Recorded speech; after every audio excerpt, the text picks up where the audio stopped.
انسان کو جب تھکاوٹ محسوس ہوتی ہے، جب نیند آ رہی ہوتی ہے، تو اچانک سے یہ کیفیت طاری ہوتی ہے، تو حکم یہ ہے کہ آپ اپنے ہاتھ سے، کپڑے سے اپنے منہ کو بند کرو۔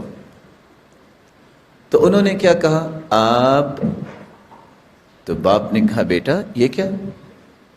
ان آپ اسم شیطان، یہ آپ تو شیطان کا نام ہے، یہ تو وسع ڈالتا ہے کہ کہیں آپ الحمدللہ نہ کہہ سکو، اس لیے آپ نہیں کہتے، بلکہ اپنے منہ کے اوپر ہاتھ رکھ لیتے ہیں اور اس کو ڈھانپ لیتے ہیں۔ اور یہ تو آپ کو علم ہی ہوگا کہ ہاتھ کون سا رکھتے ہیں، دایاں کے بایاں؟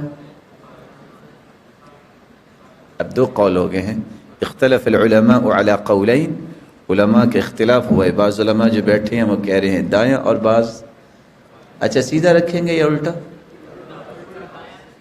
ہاں دایاں اور سیدھا، اور میرے محترم پیچھے کھڑے فرما رہے ہیں کہ دایاں ہوگا الٹا۔ چلو فیصلہ ہم کرواتے ہیں، اللہ کے رسول صلی اللہ علیہ وسلم دایاں رکھتے تھے یا بایاں، الٹا یا سیدھا؟ اللہ اکبر۔ ما تثاءب نبی اللہ قط، اللہ کے رسول کو پوری زندگی جمائی آئی نہیں ہے، تو دائیں بائیں کا معنی کیا ہوا؟ ما تثاءب نبی اللہ قط، کیونکہ رسول اللہ صلی اللہ علیہ وسلم نے فرمایا العطاس من اللہ، العطاس من اللہ والتثاؤب من الشیطان، چھینک اللہ کی طرف سے آتی ہے کہ انسان کی سرکولیشن میں کسی قسم کی پرابلمز آتی ہیں تو چھینک کی وجہ سے وہ سرکولیشن کی جو پرابلمز ہیں وہ حل ہو جاتی ہیں، اور تثاؤب جو ہے جمائی یہ شیطان کی طرف سے ہوتی ہے، اور اللہ کے رسول صلی اللہ علیہ وسلم کو پوری زندگی جمائی آئی نہیں ہے۔ لیکن آپ نے حکم ضرور بیان کیا ہے کہ کسی کو اگر جمائی آئے تو راوی نے ہاتھ رکھ کے دکھایا، اپنے چہرے پہ ہاتھ رکھیے اور اپنے انگوٹھے انگلی کے ساتھ اپنے نوز کو بھی بند کیجئے، یہ ہے ادب۔ تو رسول اللہ صلی اللہ علیہ وسلم کے ادب کا بھی آپ نے سنا، اور ساتھ یہ جانا کہ آپ یہ شیطان کا نام ہے۔ رسول اللہ صلی اللہ علیہ وآلہ وسلم کے صحابی ہیں، ان کا نام ہے عثمان بن ابی العاص۔ عثمان بن ابی العاص، عثمان بن ابی العاص رضی اللہ تعالیٰ عنہ کہتے ہیں یا رسول اللہ صلی اللہ علیہ وسلم ان الشیطان قد حال بینی وبین صلاتي وقراءتي، شیطان میری نماز اور میری قرات میں حائل ہو جاتا ہے۔ جب میں نماز شروع کرتا ہوں تو طرح طرح کے خیالات آنے شروع ہو جاتے ہیں، اچھا ابھی تو وہ کام رہتا تھا، اچھا ابھی تو وہ کرنا تھا۔ اور ہو سکتا ہے کہ اللہ نہ کرے آپ کے ساتھ بھی کبھی ایسا مسئلہ ہوا، سچ سچ بتانا۔ اللہ کے رسول میں کیا کروں؟ تو آپ صلی اللہ علیہ وسلم نے فرمایا فَإِذَا أَحْسَسْتَ، اگر نماز کے اندر آپ کو کوئی تخیلات کی وادی میں لے جائے شیطان کہ یہ کام ہے اور فلاں کام ہے، تو تم 3 کام کیا کرو۔ کتنے کام؟ پہلا کام وَادْفُلْ عَلَى يَسَارِكَ ثَلَاثًا، آپ قیام میں کھڑے ہیں، آپ رکوع میں ہیں، آپ سجدے میں ہیں، کچھ سمجھ نہیں آ رہی کہ میری کتنی رکعتیں ہوئیں، کچھ سمجھ نہیں آ رہی کہ میں کیا پڑھ رہا ہوں، اور آپ کسی اور خیالات میں چلے گئے ہیں۔ جس حالت میں ہیں اپنے چہرے کو معمولی سا لیفٹ سائڈ پہ موو کرو اور پھر 3 مرتبہ تھتکار دو۔ 3 مرتبہ آپ تھتکاریے۔ کیسے؟ آپ قیام میں ہیں، معمولی سے لیفٹ کیجئے، 3 مرتبہ تھتکاریے، اور تیسرا کام یہ لفظ پڑھیے اعوذ باللہ من خنزب۔ آپ پسند کریں گے کہ ہم مل کے پڑھ لیں؟ اعوذ باللہ من خنزب۔ رسول اکرم صلی اللہ علیہ وسلم نے فرمایا یہ شیطان ہے جس کا نام ہے خنزب۔ اس کا کام ہی یہ ہے کہ نماز میں انسان کے خیالات کو ادھر ادھر لے جاتا ہے۔ صحابی کہتے ہیں فَفَعَلْتُ ذَلِكَ فَأَذْهَبَهُ اللَّهُ عَنِّي، میں نے یہ علاج کیا، پھر زندگی میں مجھے کبھی نماز میں خیال نہیں آیا۔ اللہ تعالیٰ نے اس مصیبت کو مجھ سے دور فرما دیا۔ اور آج کل تو حالات ہی یہ ہیں، اللہ تعالیٰ آپ سب کو سلامت رکھے۔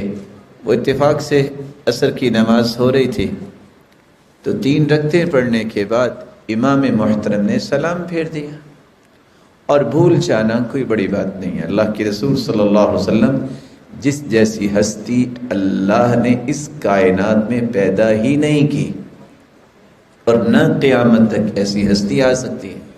آپ نے ظہر کی نماز پڑھائی اور 2 رکعتیں پڑھنے کے بعد آپ نے سلام پھیر دیا، تو بھول جانا یہ بڑی بات نہیں۔ لیکن یہاں ایک اور معمہ حل ہو گیا، 3 رکعتیں پڑھنے کے بعد سلام پھیرا، پہلی صف اور دوسری صف بھی خاموش رہی۔ پیچھے سے ایک شخص نے کہا جناب آپ نے 3 رکعتیں پڑھی ہیں۔ کہا نہیں ہم نے تو 4 پڑھی۔ کہا آپ کو کیسے پتہ چلا؟ اس کا جواب سنیے گا۔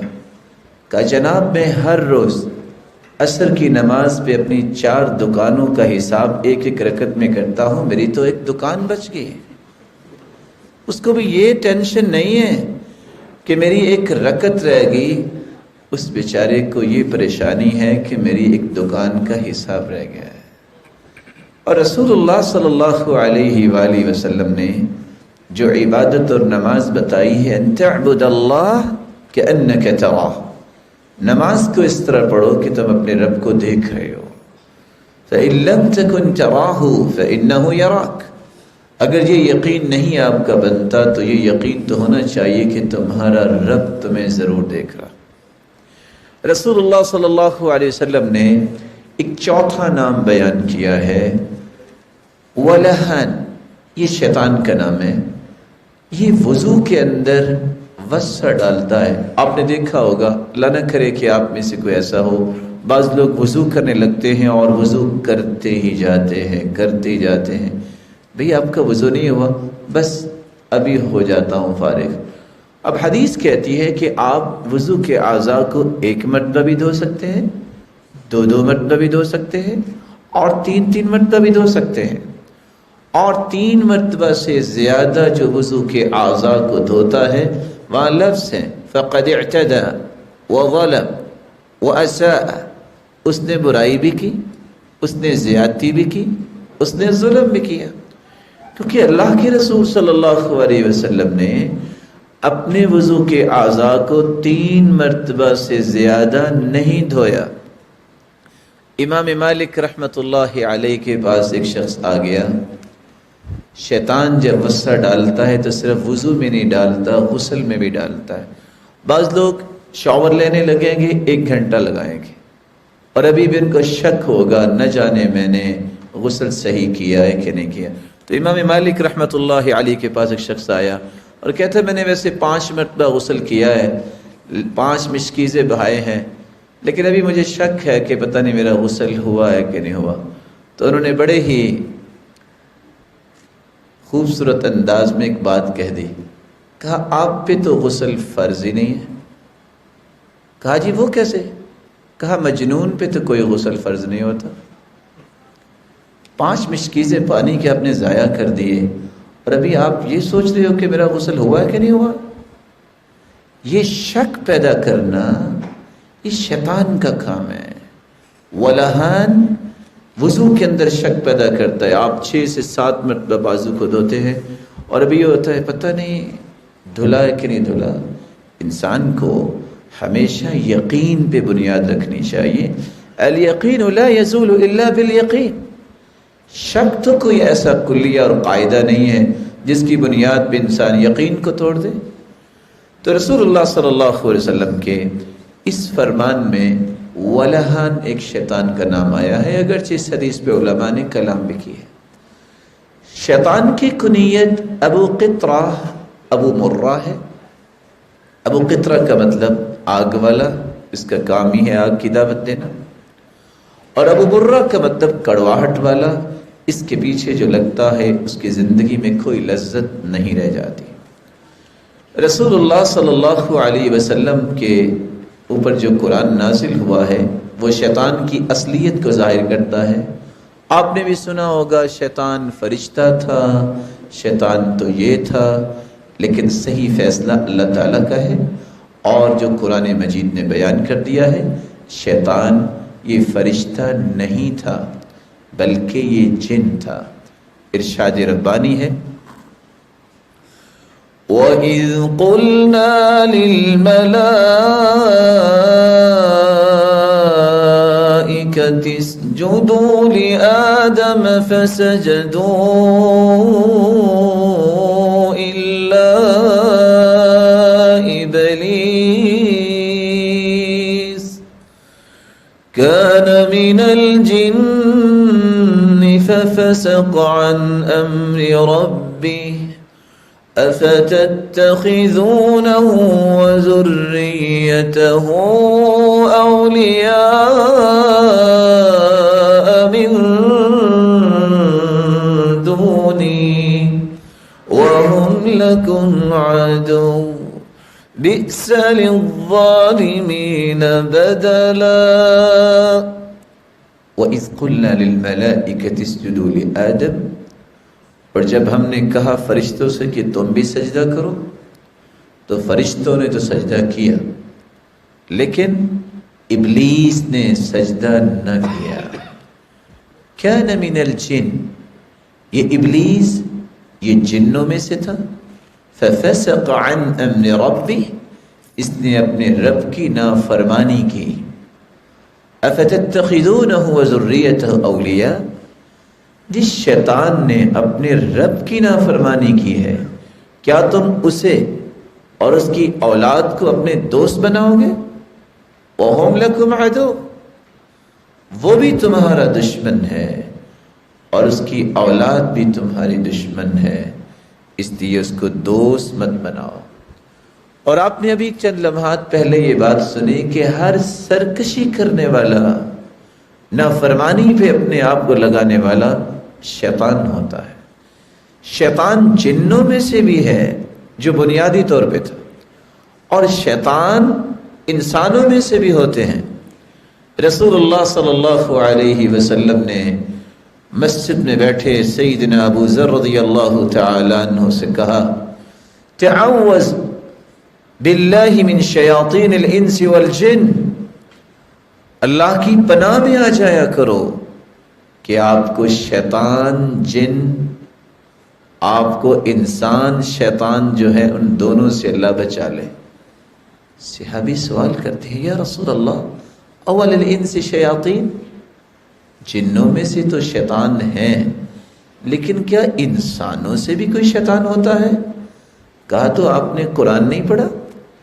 تو اللہ کے رسول صلی اللہ علیہ وسلم نے قرآن مجید کی یہ آیت پڑھ کے سنائی وَكَذَلِكَ جَعَلْنَا لِكُلِّ نَبِيٍّ عَدُوًّا شَيَاطِينَ الْإِنسِ وَالْجِنِّ يُوحِي بَعْضُهُمْ إِلَى بَعْضٍ زُخْرُفَ الْقَوْلِ غُرُورًا وَلَوْ شَاءَ رَبُّكَ مَا فَعَلُوهُ فَذَرْهُمْ وَمَا يَفْتَرُونَ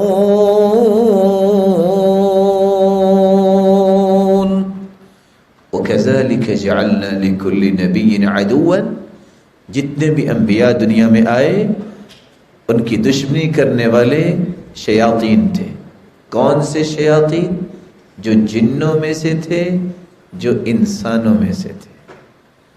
تو شیطان جنوں میں سے بھی ہوتا ہے اور انسانوں میں سے بھی ہوتا ہے، اس لیے آپ نے سورت تو یاد کی ہوگی قل اعوذ برب الناس ملک الناس الہ الناس من شر الوسواس الخناس الذي يوسوس في صدور الناس، آخر میں کیا ہے؟ من الجنة والناس، وہ شیطان جو دل میں وسوسہ ڈالتا ہے وہ جنوں میں سے بھی ہے اور انسانوں میں سے بھی ہے۔ رسول اللہ صلی اللہ علیہ وآلہ وسلم نے جو امت کو رہنمائی دی ہے، اس رہنمائی سے ہمیں پتہ چلتا ہے کہ اللہ ذوالجلال جب فرشتوں کو سجدے کا حکم دیا تو انہوں نے سے ہی شیطان کی دشمنی کا آغاز ہو گیا۔ اللہ ذوالجلال نے جب یہ بات شیطان سے کہی کہ یہ بتاؤ کہ تم نے سجدہ کیوں نہیں کیا، تو قرآن مجید نے اس کا ایک نقشہ کھینچا ہے۔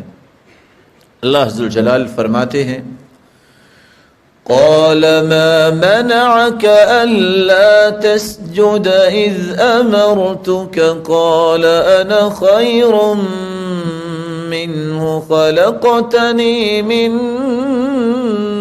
نار وخلقته من طين۔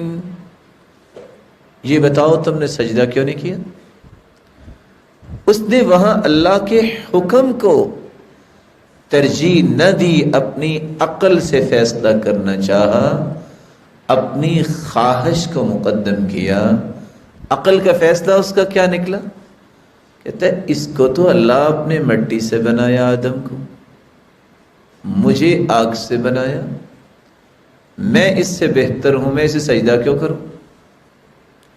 بات یہ نہیں تھی، بات یہ تھی کہ خالق کا حکم ہے سجدہ کرو تو سجدہ کر دینا چاہیے، لیکن اس نے رب کے حکم پر اپنی عقل کو مقدم کیا، اللہ کی رحمت سے دھتکارا۔ فاخرج منها فإنك رجيم وإن عليك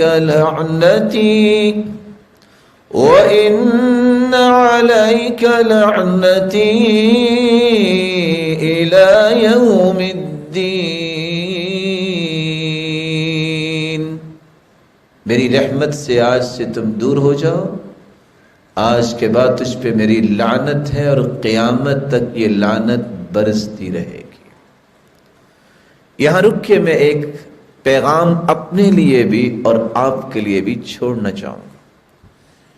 زندگی کے لیل و نہار میں جو یہ حیات مستعار مجھے اور آپ کو ملی ہے، گنے ہوئے دن، جب اللہ ذوالجلال کا حکم آئے قرآن کی صورت میں، اس کے رسول کا حکم آئے حدیث کی صورت میں، ان دو فیصلوں کے سامنے اپنی رائے کو مقدم کرنا، یہ اللہ کی رحمت سے محروم ہونے کا راستہ ہے۔ اور قرآن نے اس کی بڑی واضح ایک آیت نازل کی ہے۔ قرآن مجید میں اللہ ذوالجلال فرماتے ہیں وَمَا كَانَ لِمُؤْمِنٍ وَلَا مُؤْمِنَةٍ إِذَا قَضَى اللَّهُ وَرَسُولُهُ أَمْرًا أَن يَكُونَ لَهُمُ الْخِيَرَةُ مِنْ أَمْرِهِمْ وَمَن يَعْصِ اللَّهَ وَرَسُولَهُ فَقَدْ ضَلَّ ضَلَالًا مُبِينًا۔ کسی مومن مرد کے لیے جائز نہیں، کسی مومنہ عورت کے لیے جائز نہیں کہ جب اللہ کا فیصلہ آ جائے قرآن کی شکل میں، اس کے رسول کا فیصلہ آ جائے حدیث کی شکل میں، پھر وہ اپنی منمانی کرے، پھر وہ اپنی رائے کو مقدم کرے، اپنی سوچ کو، اپنی دانش کو مقدم کرے۔ جو ایسا کرتا ہے وہ اللہ اور اس کے رسول کا نافرمان قرار دیا جاتا ہے، اور ایسا شخص واضح گمراہی میں چلا گیا۔ آپ نے سنا ہوگا محمود و ایاز کا نام سنا ہوا ہے؟ کس کس نے سنا ہوا ہے؟ اس کا مطلب ہے صرف چند لوگوں نے سنا ہے۔ کون تھے محمود و ایاز؟ اب تو ماشاءاللہ اہل دانش ہیں، یہ مبارک چہرے تو پڑھنے لکھنے والے ہیں۔ وہ سب وزراء بیٹھے تھے نا، وزراء کو بڑی کوفت تھی کہ ایاز کے ساتھ محمود کی بڑی جو ہے محبت ہے، تو انہیں کہ ہیرا تھما دیا کہتے اس کو زمین پہ مارو. تو سارے وزراء کانپنے لگ گئے کہ آپ نے اگر ہمیں مارنا ہی ہے، قتل کرنا ہے، تو آپ بہانہ تو نہ بنائیں، ہم یہ ہیرا کیسے جو ہے خزانے کا توڑ دیں. چلتے چلتے جب ایاز کے پاس پہنچے تو ایاز نے پکڑا اور زمین پہ دے مارا اور ہیرا توڑ دیا. کہا ایاز یہ کیا کیا؟ کہا آپ کا آرڈر تھا. اس نے وزراء کو سمجھانا تھا کہ ایاز مجھے پیارا اس لیے لگتا ہے، اس کو یہ کبھی سوچ نہیں آئی میرا نقصان ہے کہ فائدہ ہے، آرڈر ماننا ہے. رب تعالیٰ کے ہر فیصلے میں خیر ہے. اس کے حکم، رب کے حکم کی تعمیل میں کبھی لاس ہوتا ہی نہیں ہے. وہاں یہ سوچ میں پڑ جانا کہ میں نماز پڑھوں کہ نہ پڑھوں، میں قرآن پڑھوں کہ نہ پڑھوں، میں دین کے کام کروں کہ نہ کروں، یہ فیصلہ کرنا ہی اس وقت جو ہے اصل بہادری ہے کہ نہیں کرنا ہے.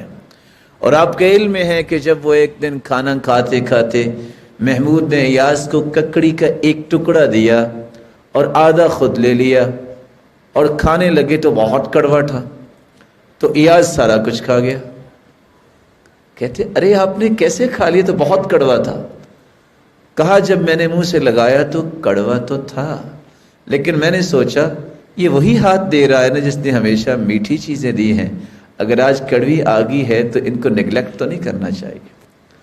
رب کے حکم کی تعمیل تکبر کی وجہ سے، اپنی رائے کو مقدم کرنے کی وجہ سے، اپنی عقل کے اس وقت پیمانے اور پیرامیٹرز لگا لینا کہ میں دیکھتا ہوں کہ یہ صحیح ہے کہ نہیں صحیح.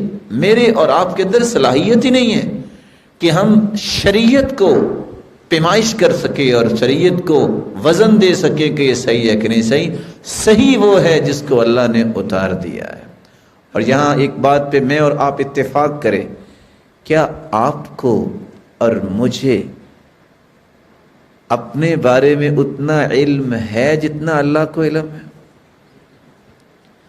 مجھے بھی اپنے بارے میں اور آپ کو بھی اپنے بارے میں اتنا علم نہیں ہے جتنا میرے رب کو میرے اور آپ کے بارے میں علم ہے.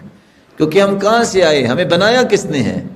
جو بنانے والا ہے اس کو مجھ سے زیادہ علم ہے. میری ضرورت کیا ہے، میں کیا چاہتا ہوں، میرے لیے خیر کیا ہے، میرے لیے شر کیا ہے، کون سی اچھائی مجھے چاہیے، کس وقت چاہیے، کتنی چاہیے، یہ سارے اندازے اللہ تعالیٰ کے ہی صحیح ہیں.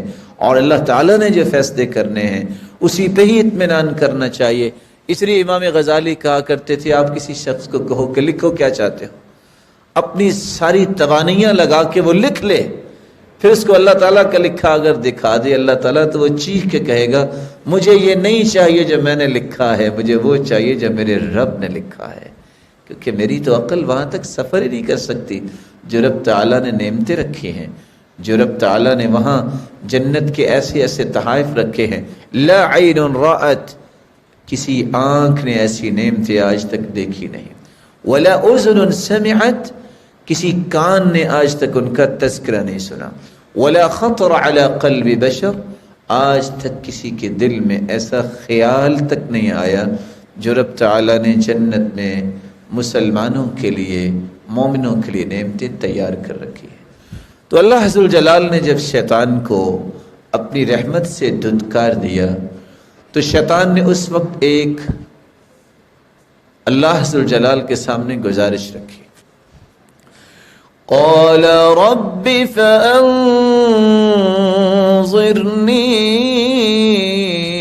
الى یوم یبعثون قال فإنك من المنظرين إلى يوم الوقت المعلوم قال فبعزتك لأغوينهم أجمعين إلا عبادك منهم المخلصين.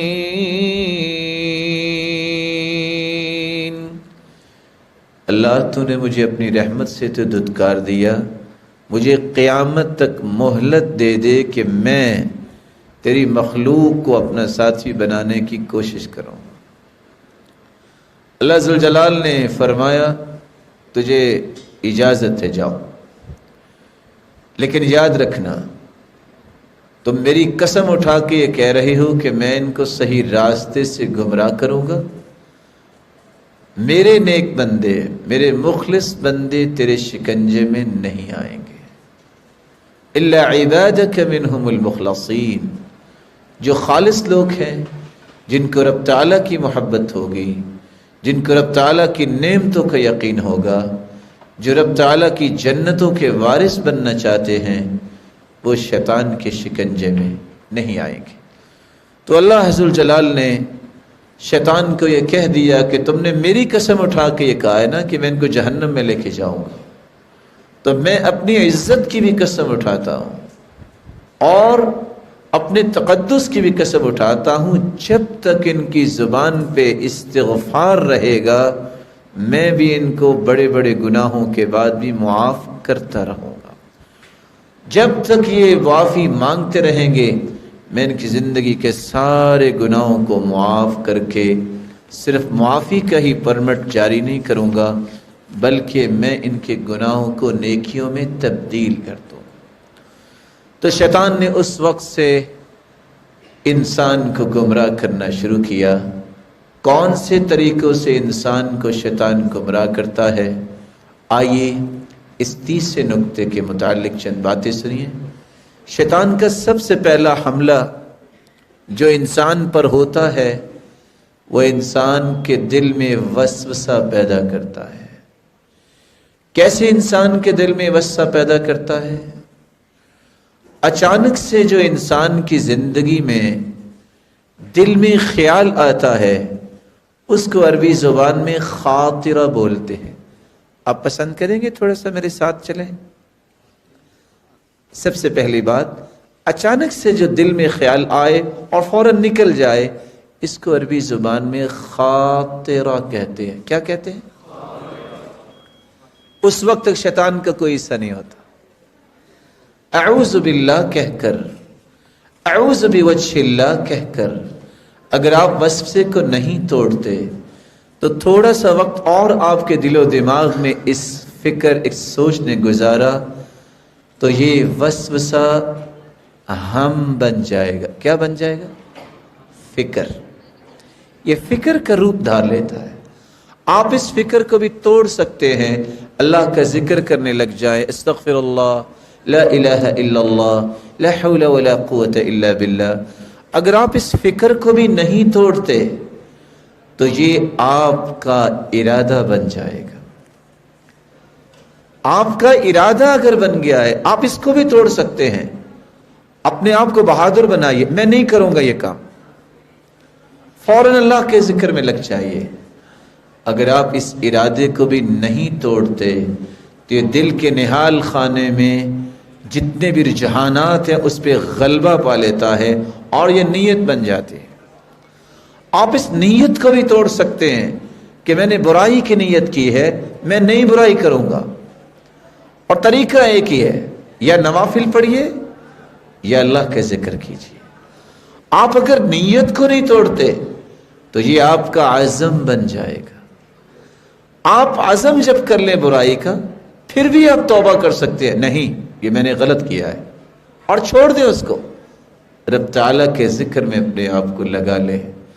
اگر آپ نے عزم کو بھی نہ توڑا تو یہ آپ کی زبان پہ الفاظ بن کے جاری ہو جائے گے، قول بن جائے گا۔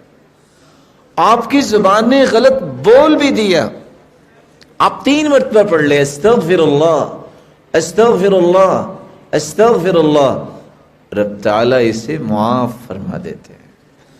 لیکن اگر آپ نے قول پہ بھی اصرار کیا، بار بار یہ باتیں کی غلط، جس طرح رسول اللہ صلی اللہ علیہ وسلم نے فرمایا تھا کہ اللہ عز وجل ان اللہ یبغض الفحش والتفحش، اللہ فحش گوئی کو بھی ناپسند کرتے ہیں اور فحاشی کو بھی ناپسند کرتے ہیں۔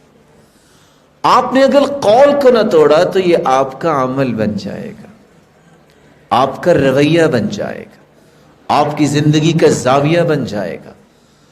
آپ اگر غلط کام کر بھی لیا، اللہ کی رحمت کا اندازہ کیجئے، جو گناہ لکھنے والا فرشتہ ہے نا، ان صاحب الشمال لیرفع القلم 6 ساعات عن العبد المسلم المخطئ، اللہ تعالیٰ نے اس کو حکم دیا ہوا ہے کہ 6 گھڑیوں تک تم نے بندہ مومن کے گناہ کو لکھنا نہیں ہے۔ ساعہ گھڑی کو کہتے ہیں، ساعہ گھنٹے کو بھی کہتے ہیں۔ 6 گھڑیوں تک فرشتہ وہ قلم لے کے کھڑا رہتا ہے، شاید یہ توبہ کر لے، شاید پلٹ کے آ جائے، شاید اس کو اللہ تعالیٰ کا ڈر اور خوف آ جائے، وہ نہیں لکھتا۔ اور حدیث یہ کہتی ہے ان صاحب الشمال ليرفع القلم 6 ساعات عن العبد المسلم المخطئ فإن هو نزع واستغفر وتاب ألقاها وإلا كتبت واحدة۔ اگر 6 گھڑیوں کے اندر توبہ انسان کر لے، اللہ کی طرف لوٹ آئے، تو اللہ عز و جلال فرماتے ہیں میں بغیر لکھوائے ہی اسے معاف کرتا ہوں۔ اگر آپ نے توبہ نہ کی، اس عمل کو جاری رکھا، تو یہ عمل آپ کی عادت بن جائے گا۔ عادت جب بن جاتی ہے اس کو توڑنا بہت مشکل ہوتا ہے۔ اس عادت کو بھی توڑا جا سکتا ہے جب انسان پختہ توبہ کرے۔ کیسے توبہ کرے؟ اچھا سا وضو کیجیے، 2 رکعتیں پڑھ لیجیے، 5 سے 10 منٹ کا یہ پروسیجر ہے۔ اکیلے کھڑے ہو کے دل لگا کے بغیر کسی سوچ کے 2 رکعتیں پڑھیے اور ہاتھ اٹھا لیجیے، اللہ میں نادم ہوں، میں پریشان ہوں، میں اقرار کرتا ہوں مجھ سے گناہ ہو گیا، میرے مالک تو مجھے معاف کر دے۔ رب تعالیٰ فرشتوں سے مخاطب ہو کے کہتے ہیں علم عبدی ان له ربا یغفر الذنوب۔ فرشتوں دیکھو میرے بندے کو آج یہ احساس پیدا ہو گیا ہے کہ اس کا کوئی رب بھی ہے جو معاف کرنے والا ہے۔ اور پھر اللہ عز و جلال اپنے بندے سے مخاطب ہو کے کہتے ہیں عبدی اعمل ما شئت فقد غفر لک۔ میرے بندے جاؤ، تو نے سچی توبہ کر لی نا، جو کچھ بھی تم نے کیا جاؤ میں تمہیں آج سے معاف کرتا ہوں۔ رب تعالیٰ اسے بھی معاف کر دیتے ہیں، بلکہ قرآن مجید کی آیت تو اتنی بڑی نوید سناتی ہے إِلَّا مَن تَابَ وَآمَنَ وَعَمِلَ عَمَلًا صَالِحًا فَأُولَئِكَ يُبَدِّلُ اللَّهُ سَيِّئَاتِهِمْ حَسَنَاتٍ وَكَانَ اللَّهُ غَفُورًا رَحِيمًا۔ جو سچی توبہ کر لے اور بعد میں وعدہ کر لے آئندہ میں اللہ نیک کام کروں گا، اللہ تعالیٰ نے ایک ایسا نظام رکھا ہے جو میں آپ سے آج شیئر کرنے جا رہا ہوں۔ آپ میں سے مجھے امید واثق ہے کہ سب ہی جانتے ہوں گے، آئی ٹی کے متعلق جانتے ہیں نا؟ آپ یہ بھی تو جانتے ہیں، بہت اچھا جانتے ہوں گے کہ آپ نے اگر کوئی لکھائی کی ہے تو فونٹ تبدیل کریں تو لکھائی چینج ہو جاتی ہے۔ کبھی میٹر بھی چینج ہوا ہے؟ آپ نے اعوذ باللہ لکھا ہو، فونٹ لگائیں تو بسم اللہ وہی اعوذ باللہ بن جائے، ہو سکتا ہے؟ یہ تو ہو سکتا ہے کہ آپ نے خط نستعلیق میں لکھا ہے، آپ فونٹ لگائیں خط رقہ میں ہو جائے گا، خط دیوانی میں ہو جائے گا، جیسے مختلف خطوط ہیں، لکھائی کے پیٹرن ہیں، انداز ہیں، یہ تو چینج ہو جاتے ہیں۔ اللہ کے پاس نظام کیا ہے؟ 60 سے 70 سال اگر کسی نے برائی کی ہے، توبہ کرتا ہے، اللہ فرشتوں سے حکم دیتے ہیں، فرشتوں کو حکم دیتے ہیں، صرف آخر فرشتوں نے لکھا ہے، کسی چیز پہ لکھا ہوگا، وہ اللہ ہی جانتا ہے۔ اب اس کو مٹانے کے لیے تو 70 سال پھر لگیں گے؟ نہیں، ایسی کمانڈ لگاؤ کہ یہ 70 سالہ گناہوں کو یبدل اللہ سیئاتہم حسنات، سچی توبہ کر چکا اس کے گناہوں کو بھی نیکیوں میں تبدیل کر دو، کنورٹ کر دو۔ یہ نظام اللہ عز و جلال کے پاس ہے، اور کتنا خوبصورت نظام ہے کہ انسان نے گناہ کیے ہیں، سچی توبہ کی، معاف بھی ہوگی اور اس کو اللہ نے نیکیوں میں تبدیل کر دیا۔ لیکن اگر آپ عادت کو بھی نہیں چھوڑتے میرے بھائی، تو یہ آپ کی فطرت ثانیہ بن جائے گی۔ فطرت ثانیہ دوسری فطرت۔ فطرت اولا کیا ہے؟ اسلام،